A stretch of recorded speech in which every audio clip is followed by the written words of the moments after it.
इनके 2 विवाह हुए उत्तानपाद जी के। इनकी 2 पत्नियां सुरुचि और सुनीति।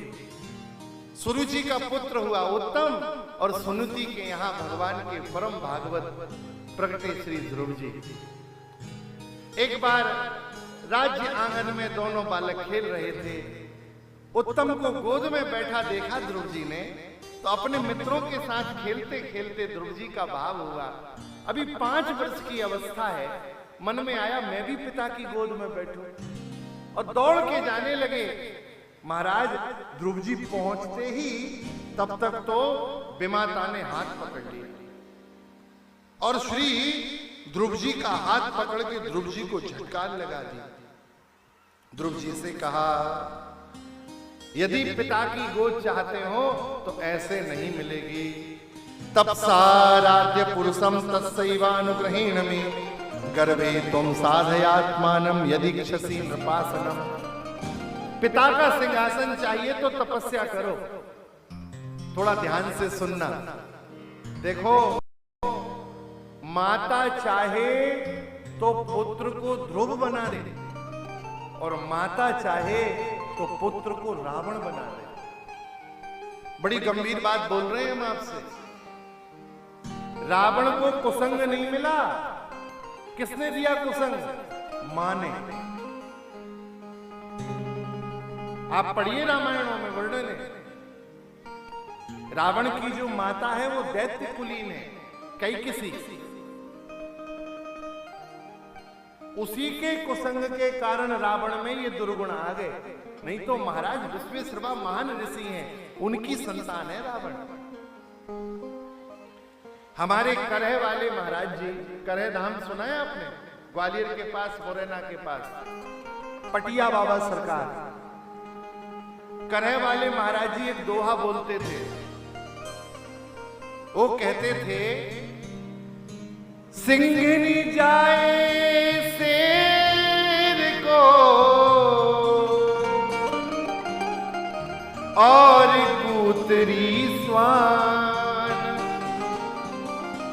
माता के अनुरूप ही होती है संतान। संतान माता के अनुरूप होती है। देखो, किसी से मिलके बहुत अच्छा लगे, किसी का व्यवहार बहुत अच्छा लगे, किसी के गुण बहुत अच्छे लगे, तो भैया उसका गुण नहीं है, उसे धन्यवाद मत देना, उसकी माता को धन्यवाद देना। क्योंकि शास्त्र कहते हैं, सुशीलो मातृपुण्येन, शीलता माता के द्वारा आती है।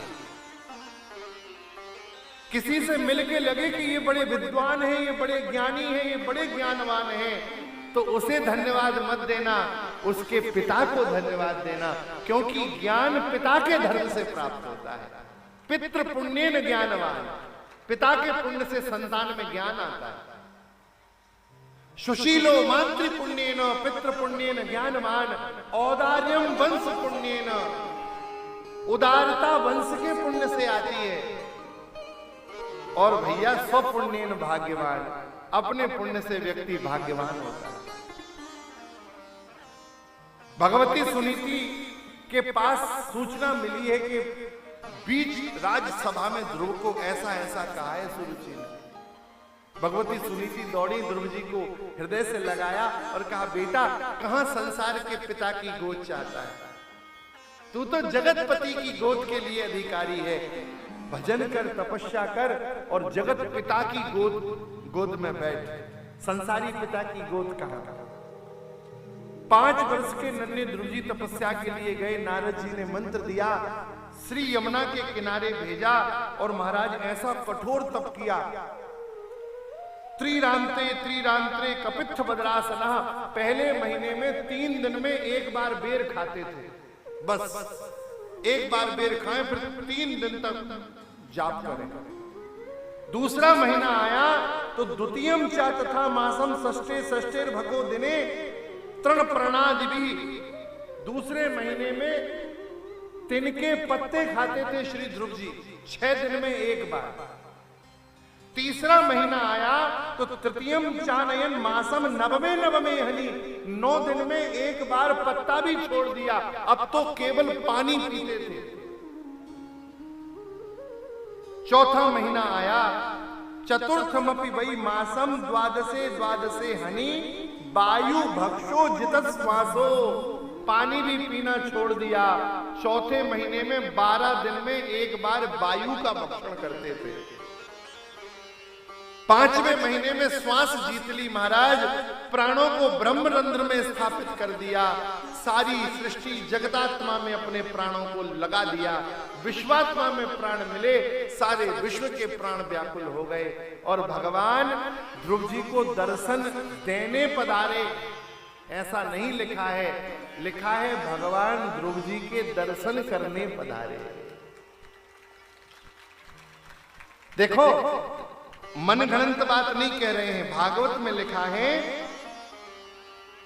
सहस्त्र शीर्षा पिततो गुरुत मता मधोर वनम व्रत दिदीक्षयागता। व्रत की दिदीक्षा, दृष्टुम इच्छा महा, देखने की लालसा से भगवान मधुवन में पधारे। क्यों पधारे? भगवान को लगा कि दाढ़ी वाले बाबा जी तो बहुत भक्त हैं मेरे, लेकिन ये नन्हा सा बालक पहली बार भक्ति, इतना छोटा पहला भक्त है, इसलिए भगवान ने कहा इसे दर्शन देने नहीं, ऐसे भक्त के तो दर्शन करने जाऊंगा। भगवान मधुवन में पधारे। ध्रुव जी को लगता है मैं भगवान को क्या करूं। 12 श्लोकों में ध्रुव जी ने बहुत सुंदर स्तुति की। बाद में भगवान ने कहा ध्रुव जी 36,000 वर्ष का तुम्हें राज्य देंगे हम, क्योंकि प्रभु जाने सब विनहि जनाए, आपने राज्य प्राप्ति के लिए मेरा भजन किया है।